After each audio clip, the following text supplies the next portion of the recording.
Hi, everyone. I'm Vince Mickens, and welcome to my annual Mother's Day tribute, a special edition of all things aviation and aerospace. That said, I'm a firm believer that every day is Mother's Day. I always enjoy doing this show primarily because of the focus of moms specific to the aviation and aerospace industry. It's also near and dear to me because I have a wife who raised my three beautiful daughters while balancing her professional career with mine and seldom missing a beat. Today, we're going to cover as much ground as possible.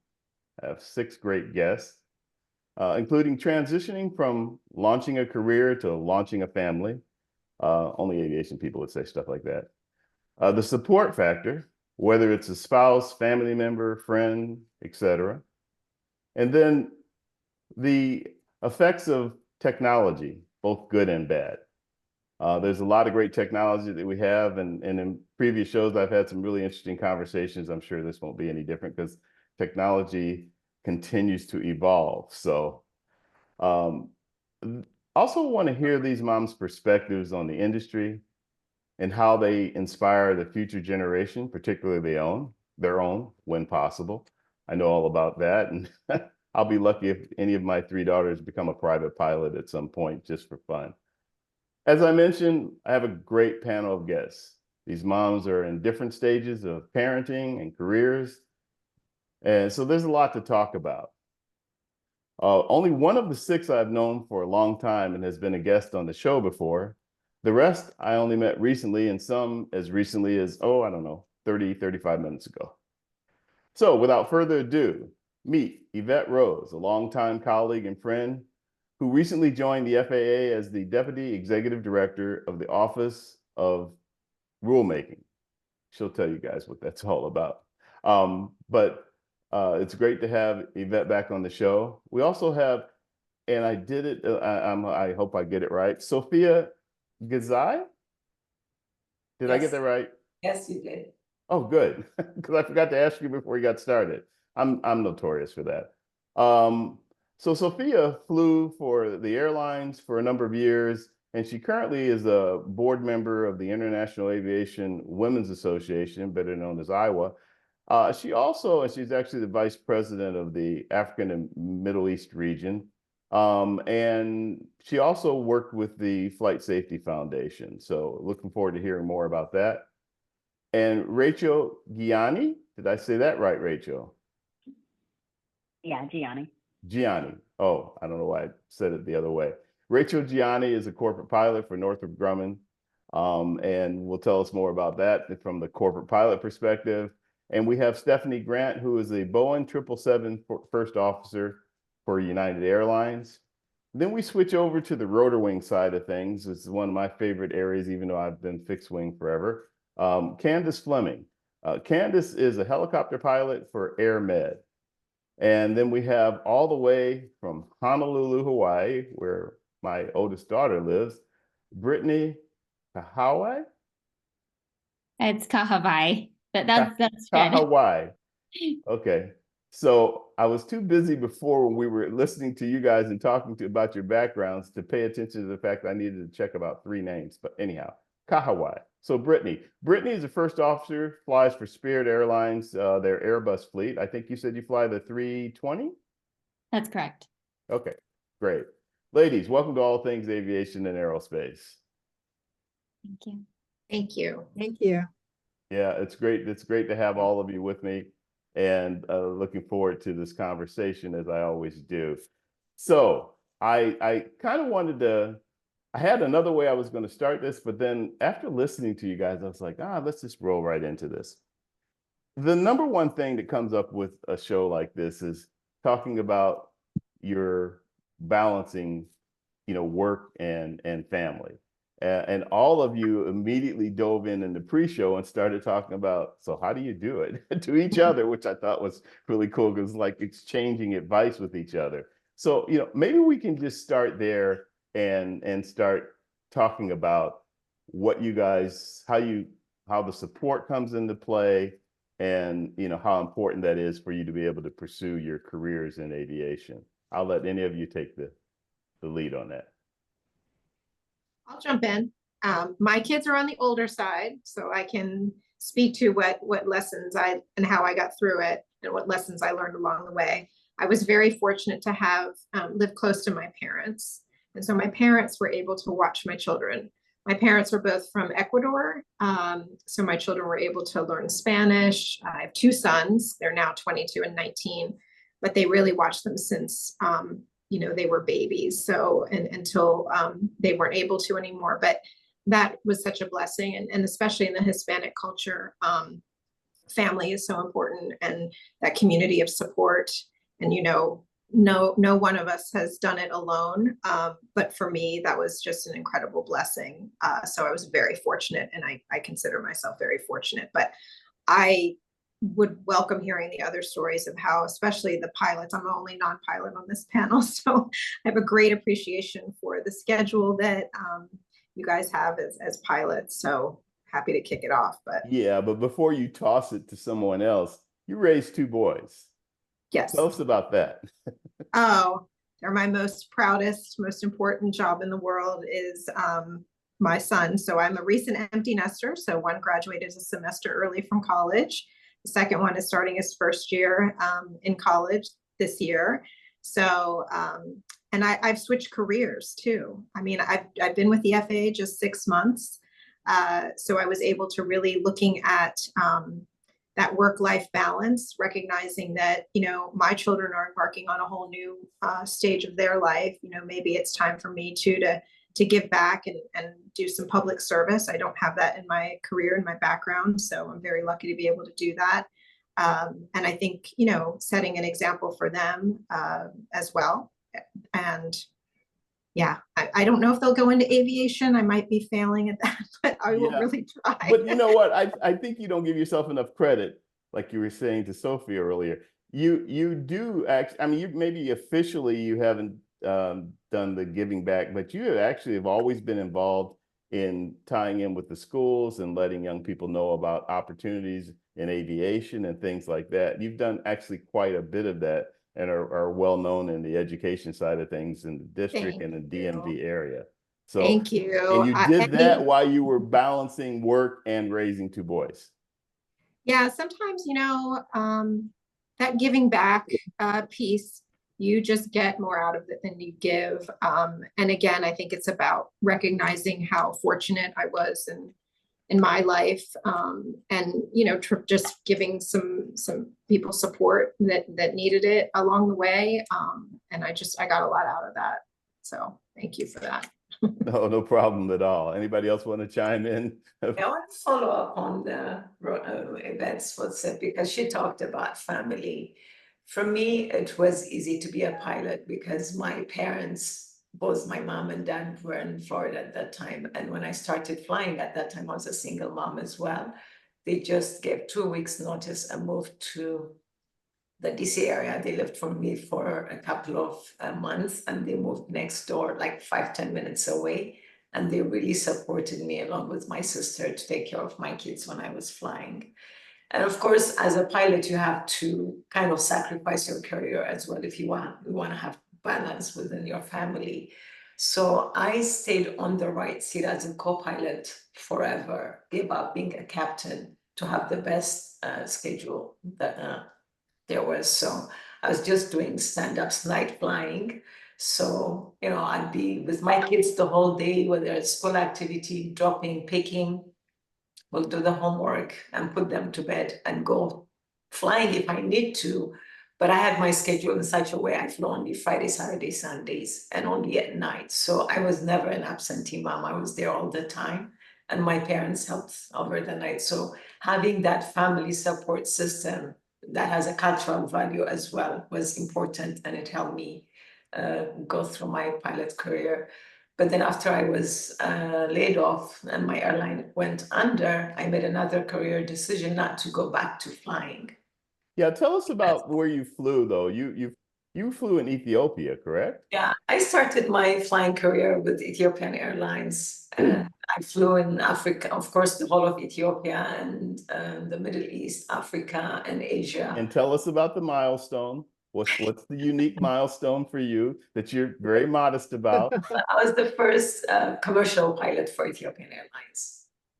Ah, there you go. I flew the Dash 6 and the 707 as a flight engineer and the 737-200 as a first officer. And I had to stop flying with Ethiopian Airlines because my family got transferred to Middle East, where I couldn't fly. I couldn't even drive, let alone fly. So I was raising my boys there. I had my first child, son when we were in Ethiopia. I had my second son in Saudi Arabia. So I had two boys. And yeah, and then I love action. So when I was not flying and not having babies, I was scuba diving because I needed action. So I was. Yeah. So I have two questions for you. First of all, you don't look old enough to have flown a 707. Just had to throw that in there. But the other thing, it was already 40 years old when I was flying. It was one of the oldest airplanes. So, but one of the things I did want to ask you a little bit more serious is that how much, because you can give us kind of an international perspective, how much of a cultural factor was played a role in raising your kids, you know, and you were raising in both Ethiopia and you said Saudi, right? Yes. Yeah. So was it a little different than raising them in the US, or do you have anything you want to add to that? Yeah, well, the good thing is help is very easy in the Middle East and in Africa. So you always have that support. So whatever time you have with your children is quality time, really. But although you have help, you're hands-on, and the family, everybody is surrounded with family. So it could be the close parents, grandparents, aunts and uncles, but even neighbors have a role in your children's growing up, in raising your children. So that family value is so inculcated in the culture that even after coming here, that value followed us. So for my parents to give up their life when they were in Florida to come and support me came naturally. It's just an automatic thing. Yeah. And then in the DC area, I'm surrounded with I have a lot of high school friends from back home, and I have a lot of great friends. So that family value and culture has continued for my kids here. So that's great. Are in the international community, their basic African culture has followed them throughout their life. So yes. I'm absolutely blessed to have that. So with you and Yvette, we've talked about raising older kids, or that you both have older kids now, but we have a couple of people that have some little ones. You guys want to talk about that? Yeah, I can go. I have a daughter that's almost 9 and a son that's 12. So they're not in Pampers, but they're still little. And they're great. This is all they know that their mom does. And my support system is strong here. And like I was saying earlier off camera, that we have a calendar that we set up every month. They talk about what they do have going on. I tell them and I just bid accordingly.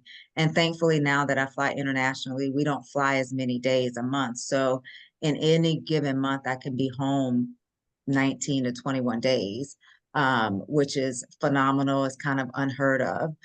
So there's gates with it all, you know, as far as with their age. You just gotta, as they get older, it gets a little bit easier as far as the balance of it, because they kind of take care of themselves. And my husband is the stay-at-home parent. He's retired military. You were mentioning that your husband has the opportunity to play a really significant role with that. Yes, and they're very independent children, very smart, and I wouldn't change anything. Very blessed of how it has worked out for me. I know everybody is in this fortune. So you are from Sumter, South Carolina. Where did flying come into the picture? Shaw Air Force Base is right there, even though none of my family members were in the military. It was just airplanes flying all the time. And we lived in what they call manufactured homes today. We call them single wide trailers then. And I lived next to my grandmother, so I would stay outside a lot. That's the time when you were outside a lot. And it just was something that piqued my interest. I didn't know what that looked like at the time. But the rest of my young adulthood, I was like, that is what I want to do. And finally, I was able to go on Shaw Air Force Base and go into some aircraft and meet some crew chiefs. And they showed me what all the buttons and switches were. And I thought maybe that is how I needed to do it, go into the military. So when I went to Hampton University, I enrolled in ROTC, Army ROTC, and they did not choose me to be an aviator. Wow. So I still went in. I did my obligation and used my GI Bill once I got out to go to flight school in Florida, and the rest is kind of history. Yeah, that's a shame that they didn't, because who knows, you may have flown helicopters before you flew planes. Well, well, what happened is I didn't pass the flight physical because of my eyesight. Oh, okay. So that's why I didn't get chosen yet. Oh, okay. Now it's different. Now it's different, but Yeah. back in the early 1990s, that's how. I know all about the eyesight thing. I wanted to be a naval aviator, and that wouldn't happen because I was wearing glasses. Rachel, you have little ones. I do. I have 2 boys, a 2-year-old and a 5-year-old. We don't live near family, unfortunately. So we moved here for Northrop, and then we had our family here. And now my husband and I both have great jobs that we love, and so we're staying here. I'm from Missouri originally. He's from Washington. And like I said, we're in the DC area now.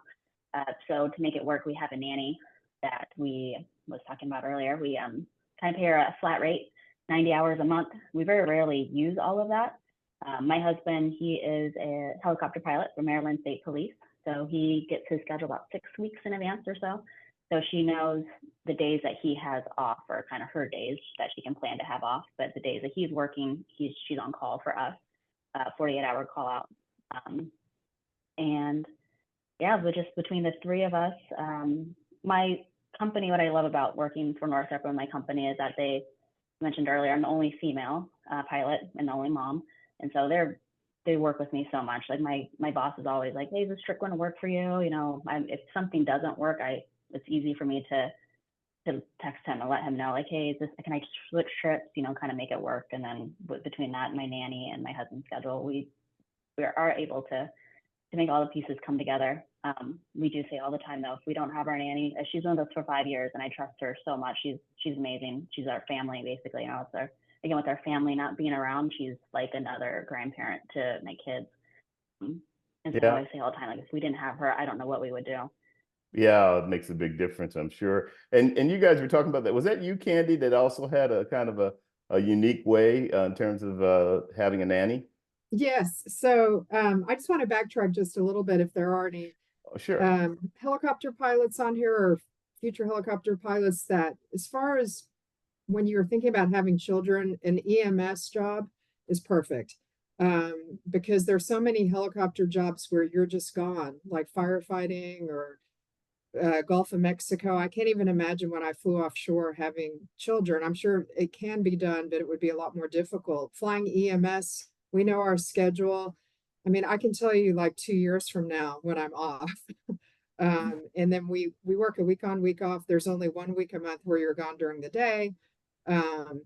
And it's just, and you're home every day. Even if you're working nights or days, at some point in that 24-hour time period, you're home for a long period of time. So it's worked out really well for us. I've been with the same company, PHI Air Medical, for 20 years. So I was the first pregnant pilot to have a baby at PHI Air Medical. He's now 19 and he's in flight school to fly airplanes. But when we had Hunter, that's our older one, it was tough. But my parents do live nearby and they watched him a lot. My husband flies corporate jets, so his schedule, like Rachel's, is very unpredictable. So my parents would help out with Hunter.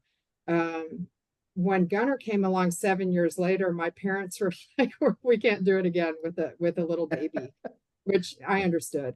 Yeah. So I actually I just advertised on the care website for a nanny, and I just put in there what I was willing to pay. And what the scenario would be that they would come live, whoever we picked, and we ended up picking a lady who was about 60, and she to come live with us free of charge. And she has her own bedroom, own bathroom, and she lives with us for free. And then we just pay her when we use her, and it's a very reasonable rate. And she's like Rachel was saying, this lady is like a grandparent, another grandparent to our kids. And she's actually moving out this month because they're 19 and 12 now. But I will encourage people too that when they're little, it's very difficult, but they don't stay little forever, and it does get easier. I have a funny memory of Hunter when he was 19, or when he is 19, when he was like 2 years old. I'd be trying to watch him during the day when I would be flying all night, and he would like throw toys at my face to wake me up. Oh, wow. And I'm like, oh, it's terrible. I can't do it. But you can do it. I just say it is doable. Is it difficult? Yes, but it is doable, and it's great for our children to see us doing remarkable things. You know, we have these great jobs, and they're able to see that, you know, what women can do. And I feel like, you know, ultimately, if they're little girls, they're going to grow up to be very strong and know they can do whatever they want to do. And if they're little boys, they're not going to be afraid of marrying a woman that has a career and does something maybe similar to what we do. Yeah, you kind of touch on a couple of areas though that I think are really important, and one of them is about a lot of times when, and this goes male and female, but for what young ladies, when they're coming out of school and they're starting their career, even if they're, you know, involved with somebody or married to somebody, they'll say, well, I think I want to wait until I'm so far along in my career and things like that, and then I'll start a family. And what I'm hearing from you guys is it seemed like it was just a natural order of things, that you met somebody, you married them, and you started having children, and you just figured it out as you go along. I really love to hear you guys' perspective on that, or perspectives, because I'm sure you've all dealt with it in different ways. So I can add to that. My son was 5 when I started as a flight attendant and was commuting to San Francisco from Honolulu. It was hard at the beginning because he was little, but I was fortunate that his dad and I weren't together. So I was a single mom, and we split the month just down the middle. So I'd be home for a week, gone for a week, home for a week, gone for a week. So the schedule worked out really well for us. And yeah, so I'm very blessed. I'm fortunate to have had that situation. When I transitioned to pilot at Mokulele, I was based in Honolulu, so I was home every night. But now I commute again to Vegas, so we're still on that same schedule, week on, week off. But you know, we work together as far as the schedules, and I think it's almost better that my son has seen me grow in the aviation this industry, you know, from flight attendant to pilot. And although I think there's, as well as my entire family, my son especially, but he has been so patient, and he's seen me how hard I work to become, you know, get to where I am today. Does anybody else want to chime in on that? Yeah, please. Yeah, I can. I spend a lot of time in the mentorship space, and I work with and mentor a lot of women that this is like their second. They had a career, now this is their second career, is becoming a pilot, and some of them don't have children, so they are wondering, should they maybe freeze their eggs, or, you know, if they are married, should I wait until I get to my dream job? And usually and it's only advice because everybody can make their own decisions, is, you know, we only have a window of opportunity. I believe that your career, your job is going to be there. Like, have your family, enjoy your babies, because, you know, if you're going to work until you're 65, if you love it, you have a lot of time to reinvest in your career. You don't have that type of time to really put off having a family, if that's what you want to do. Yeah, that's the point I was trying to make, and I don't know if anybody else wants to chime in about that very thing. Yeah, I mean, I had a lot of issues, especially when I left for the Middle East after being a pilot in Ethiopia, and everybody was really, I mean, they were all disappointed that here I was, the ideal first female pilot for Ethiopian Airlines, and giving up my career to follow a husband to a Middle East country. But I had my second child and moved to the US and continued with my aviation career. That window of being with my family would have been lost had I said, no, I don't want to do it. I just want to stay a pilot. And then the second stage is after I came here and flew for 6-7 years, the airline went under and I was laid off. And everybody expected me to go to another airline and continue, but I had such an excellent schedule with my kids. Yes, I gave up being a captain, but I said I was the captain of my kids. And thank God I have two wonderful kids. One is in medical school now, one works for Booz Allen. So the time I give my kids really made them to be great citizens and really decent boys. But then when I gave up going back to flying, I didn't give up on my industry. I went back to school and I did my master's in aviation safety and aviation management out of the Embry-Riddle, the Andrew Air Force campus. So I continued my passion by being with my kids. Yes, I'm not a pilot, but I'm still in the industry. And I wouldn't have given up what I gave up being a pilot for my kids. So you will always catch up with your career, but you can never make up the missed time. Hats off to you with that, absolutely, and all of you for making that a priority the way you have. Yvette, you were mostly in the cargo industry when your boys were growing up. Was that a factor for you at all? Did it work well for you? What was that like? I was representing them as an advocate, so my schedule was pretty set. I think that for me, my family, my parents immigrated to this country, sacrificed so my sister and I could get an education and go to school, so for me, it was important that I do have a career, because I always felt like they worked hard, I worked hard, but then I also knew I always wanted to be a mom. Like, it just was something I always wanted. And so again, very lucky it sort of lined up that way for me. But one thing I do want to give a piece of advice to some of the new moms or anybody that's thinking about it, especially in line with what Stephanie was saying, is it's not only the support system and how am I going to take care of my kids, who's going to take care of my kids, how am I going to balance my schedule, but it's finding that network of peers in your same situation. When I first started having my children, I reached out because I saw around, this industry, a lot of moms my age or soon to be moms, we're either pregnant, we're sharing maternity clothes, we're talking about how we're going to do it, sharing advice about who's going to care for our kids. And so I realized there's a lot of us around here. So I looked around and I formed, we called ourselves the Fly Moms.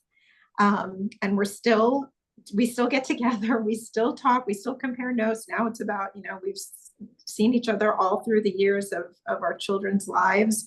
And I loved that, like that you just find your people Yes. and that will help you get through. I totally agree with that. And that's something that has come about more and more too, is social media. There's on social media, there's groups. I'm a member of Helicopter Pilot Moms. And so we help each other out. So yeah, you can get pretty specific with those mom groups and just and people have great ideas. It's like, oh, that's super helpful. I would have never thought of that. So there's so much support out there.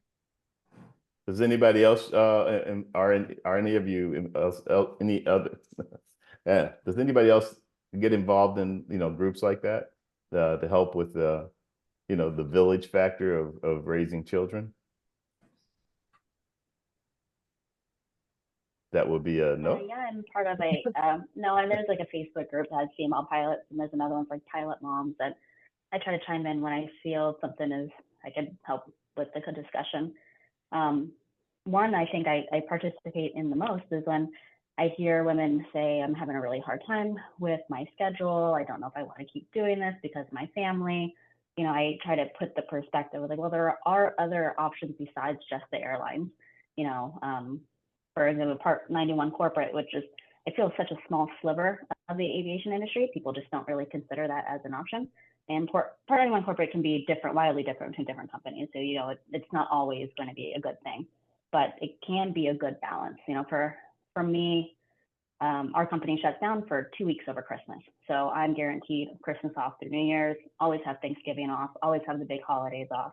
I've never once gotten a day off that I didn't request, or sorry, didn't get a day off that I requested in 10 years. So I get to be home for first day of school and all those things.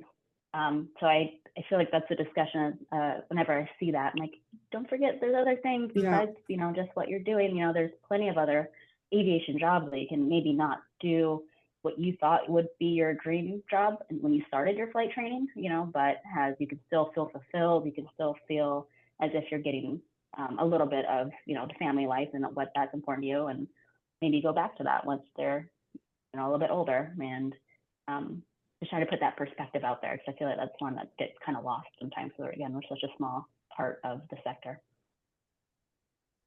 We have medevac airplanes too that have the same schedule as we do, and they're all home every day. So that's just another thing out there for fixed wing. Right. Yeah. Ladies, I wanted to ask you guys, well, how much does technology play a role in your connecting with your kids, and you know, especially when you have a busy schedule, you're doing a lot of flying and you're away from home and things like that? I'll chime in because we talked about this before the meeting started, that because mine are older now, my nanny's actually moving out this month. And we started a few months ago we have a ton of cameras in our house that are all like the blink cameras that we can talk to them on. So I have the 19-year-old doesn't have one in his room, but the 12-year-old does. So if we happen to both be gone and he needs to wake up to catch the bus, which usually one of us is home, but if not, we can call him on that and wake him up and talk to him while he's getting ready. And then when he gets downstairs, I've got cameras following them. So it doesn't bother them at all, because the young kids these days, they're so used to all this technology. To them, it's really not a big deal. So that helps me feel like I know they're safe. I know they're okay. At 2 a.m., if I'm on a flight, I can literally be sitting on a scene flight on the highway, and I can check real quick the blink camera and see my young one just fast asleep in bed. He's safe. I know he's okay. Just things like that. So super helpful.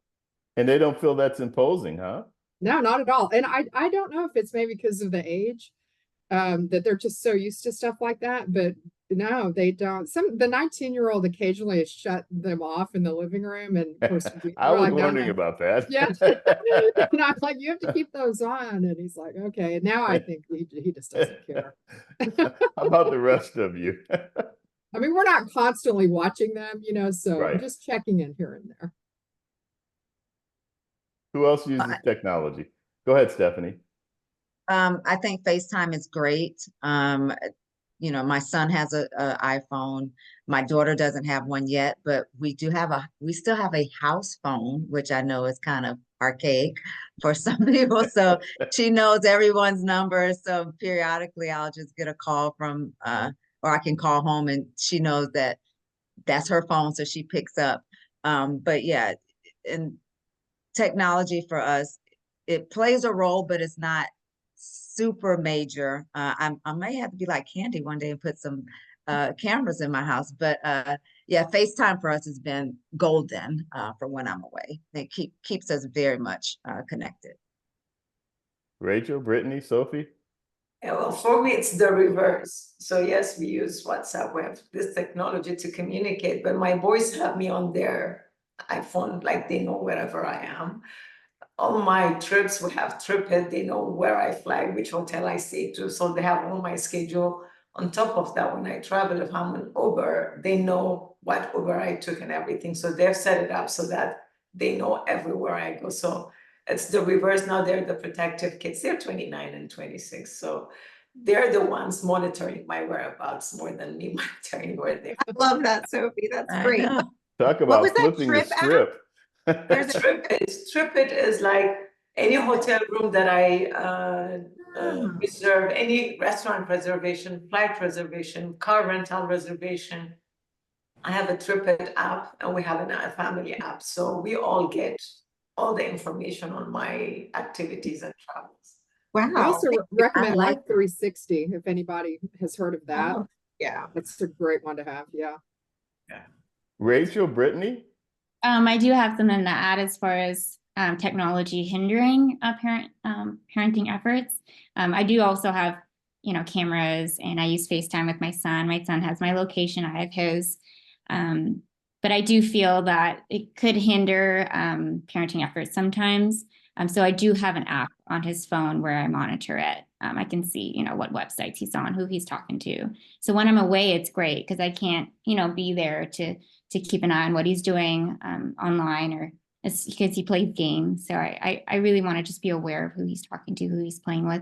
So we do use technology to just kind of monitor what my son's doing online. So Brittany, you bring up a really great point though, because the question becomes, how concerned are you as moms, as parents, about the outside impact of social media, in terms of, again, you're being, some of you traveling a lot and not being home, and so how do you kind of, you mentioned how you keep an eye on it, but how do the rest of you address that?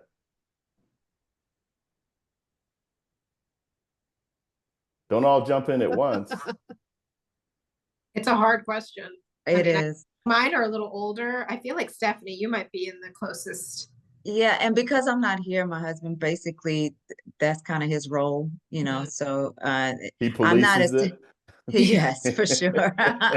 Yeah, so we have like passwords, we have all of those things. So I don't have the app like Brittany has, but maybe I'll share that with him. But other than him creating his own videos for his YouTube channel, that's pretty much what he does when he's not doing homework. No, that's no one else. Well, I guess I'm not on Facebook, all these social media things. So I never wanted to know what they were doing because it meant I would have to be on it. But luckily, they really don't care about it either. So they're not active in any of the social So it media. sounds to me like most of you aren't really, it hasn't really been an issue, or a major concern. No, my Not little, yet. my 12-year-old's not on any of it. Did you just do the sign of the cross? Yeah. Yeah. One of the things that I'm hearing a kind of a theme with too is that is coming back to the support side of things. We talked about it in terms of family and friends and extended family and things like that. But you guys also sound like, and maybe this is we're starting to see a shift, and you guys can speak about this, that companies are being a lot more supportive and providing, being more flexible and things like that for the needs of you being a professional mom who's working, and then also, having the duties of taking care of family as well. Yeah, I'm happy to jump in only, well, obviously being new to the federal service, but especially the paternity policies too, for leave for those to support the moms that are having the babies, or I think there's a lot more liberal policies, especially for federal workers now, which is great. And I was actually thinking about that when Stephanie was talking about United, and just how, if she's seen a progression, or when Candy, you were talking about being pregnant, the first pregnant, like, was there a flight suit that like they accommodated? Okay. So yeah, just so those kind of things, when you're actually a pilot, I'm sure sort of changes the dynamic. Yeah, they order those now for the Great. pregnant pilots at my company. But yeah, they were horrified in a nice way. But you could tell they were like, oh my gosh, that the company had been around for like almost 60 years, and they were like, what? How's this gonna work? I'm like, it'll be okay. But yeah, they've been really good to me, and that's why I've stayed there for 20 years. And yeah, I see them getting better and better with things. Yeah. Yeah. And Rachel, you've talked a lot about Northrop Grumman doing the same thing, that they've been very supportive, especially with you being the only female in the department. Yeah, they've been very flexible. I've seen a lot of change corporate wide within the last 10 years. The parental leave has changed immensely. I think even just my kid is 2 and it's already changed again since then. So it just keeps changing with the times, which is great. Yeah, they've been very flexible. You know, I was luckily able to continue breastfeeding both of my children through 15 months, and they were very understanding. Like, do we need to change flight schedule? So if there was like, they would push back the departure for the second leg just enough for me to be able to pump in between. You know, they would really trying to make accommodations. It wasn't always the easiest, to be honest. It was very difficult a lot of the times, but they were willing to work with me. So that was great. And then I I think that's the biggest thing, them being willing to work with you. Go ahead. I'm sorry, say that again. I'm sorry, go ahead, Rachel. I didn't mean to cut you off. Go ahead.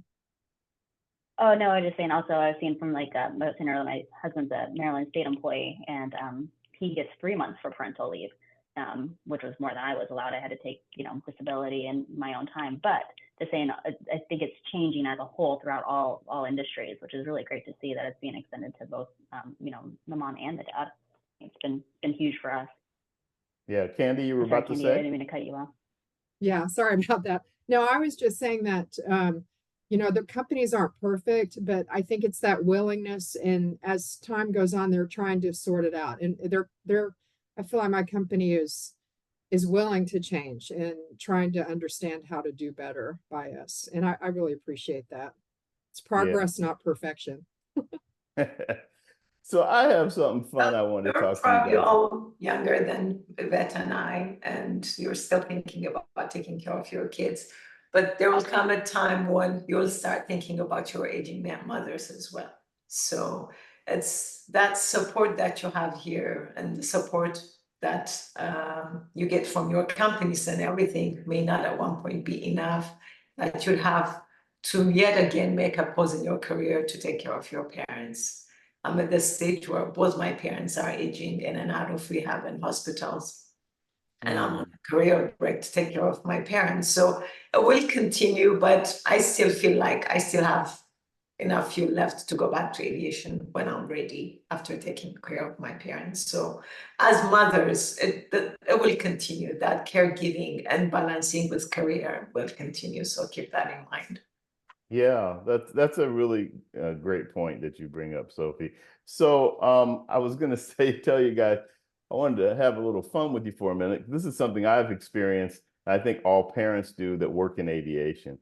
We have a tendency to hope that our kids might go that direction, you know, one way or another.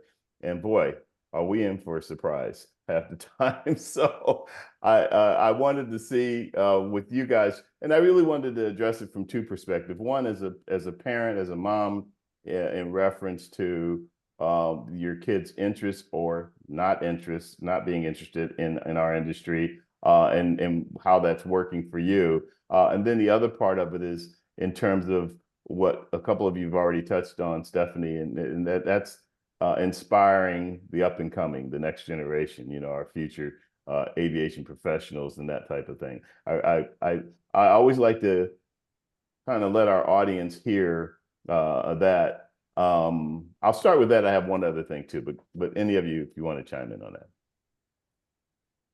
Well, my kids haven't totally expressed that they want to be pilots.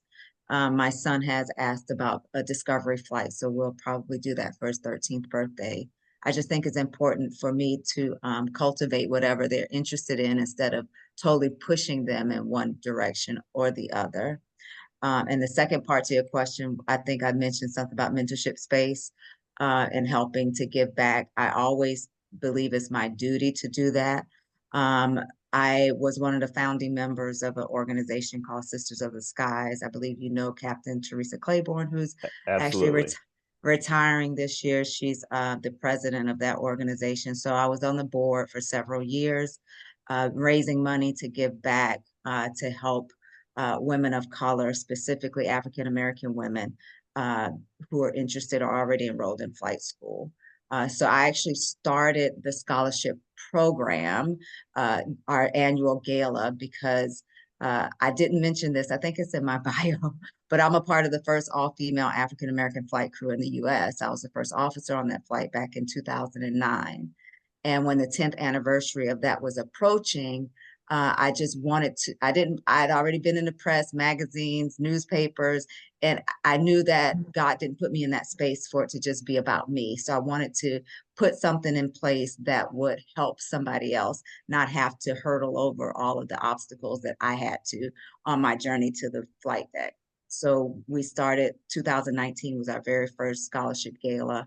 And to this date, we've awarded over $1 million in scholarships since 2019. So I'm Wow. very proud to help move the needle in that direction and get more women of color on the flight deck. Anybody else? Well, first of all, that's awesome, Stephanie. Do you know is. Faye Caldwell, EMS helicopter pilot? She's part of Sisters of the Sky. Ife, we love Ife. I love yes. her. Yeah, she's Yes. awesome. But anyway, I had to get shout out to her. Who's also a mother, by the way. My son, when he was my 19-year-old, I think he came out of the womb wanting to fly. And I frequently asked him, "Are you sure you don't want to do something else?" "No, that's all I can do." And so he's in flight school to fly planes. But when he was about 5 years old, I remember him asking me, "Mommy, can are boys allowed to fly helicopters too?" And I thought that was cool. I was like, "Yes, boys can also fly helicopters." Yeah, that's kind of cute. That's really great. I guess know, for me, the verdict's still out, Vince, but I do want to make the point that the aviation space is obviously just innovating like crazy, and the cool factor is just, a great off the opportunity. charts. Yes, to bring these, next generation of pilots in and aviation professionals. So trying to capitalize on that, especially here at the FAA, because the workforce is. It's in need, big time. Yes. From air traffic controllers on. Yeah. Rachel, Brittany. My son is actually very interested in becoming a pilot. I don't know if he cares. He hasn't done a discovery flight, but he will be doing one this summer. How old is he again? He's going to be 15 this year. Oh, yeah. So I think what he likes most about it is the lifestyle. Because as a flight attendant and now as a pilot, he's traveled all over the world with me. So he really loves the lifestyle of the industry. And I'm so fortunate. I'm so happy that he expressed interest. I don't know if he wants to be an airline pilot, but he's confident he wants to get his private pilot certificate. So I'm excited. Hey, corporate flying's always good. I'm a little biased, but My sons, it didn't work. My oldest, for his 16th birthday, I gave him a flying lesson, a 1-hour gift certificate. He never used it. And I always used to take your kids to work. They used to actually fly with me. Oh, wow. They had so much fun. They had something to talk about, but they always felt like, because I used to say I get paid for my hobby, they always felt like being a pilot is my mom's hobby, not ours. So they never showed any interest, but they're good in what they're doing. So I'm happy for them. Yeah. But regarding the mentorship program, like IAWA, for example, is an international organization for women who hold position in the international aviation and aerospace arena. And what we do is we promote aviation for women at a global level through programs like we have Connect events, our annual conference, as well as regional forums. But on top of that, we have a mentorship program where they assign a one-on-one relationship with an upcoming aviation professional. And we spend about 6 months to 9 months with each person to guide them through the aviation industry. And then on top of that, we have a scholarship program that we make sure that we encourage female aviation professionals to continue with their career. But then Yvette, you're not saying that much about your program at Aero Club as well. I'd really like for you to talk about that. You've made me be part of as well. Oh yeah, and I knew Stephanie started. I was like, I feel like I know her. The Aero Club Foundation. I started that. I was the president for about 7 years. Started in 2016 and started a scholarship program as well in 2017. It was my first. I was like, just giving back. I don't know. It's just really important to if there's going to be the barriers to entry, we hear, you know, financial is the biggest barrier to entry. And if there's those with the skill and the desire and the passion for aviation, and that, you know, that barrier to entry is there, we need to just do our part to alleviate that. So I'm super proud of the scholarship program, especially, and just engaging and inspiring young people to consider a career in aviation. Absolutely. It's great that you guys are bringing up about these organizations, because I think they play a big role. And it's kind of neat as moms and flying and busy moms working in the industry that you've all taken the time to be involved and as a way of giving back and to inspire, encourage, you know, and mentor the up and coming. And as you mentioned earlier, that this industry is wide open, probably more so than it's been in decades in terms of opportunity. And then there's the new advanced air mobility and the advancing of the drone side of things, along with everything else. And we haven't even touched space exploration and all that's happening with that. In fact, they launched a new Starliner, I think it's called, last night to take a couple of people to the space station. So they're getting further along with a lot of the things that are going on with that. And the race to the moon, I say it like that because I heard China sent some stuff over and they're going to try to bring some things back before we even get over there again and stuff like that. But no, there's a lot going on. You know, as we kind of wrap up things, I wanted to make sure, first of all, I want to ask you guys if there was anything that we haven't touched on that you think is important for our audience to know about. And then we'll kind of do an around the room to let you all, you know, say your piece about being moms in the aviation career. So I guess we've covered everything pretty well. So let's go ahead and start around the room, and I'll start with you, Brittany.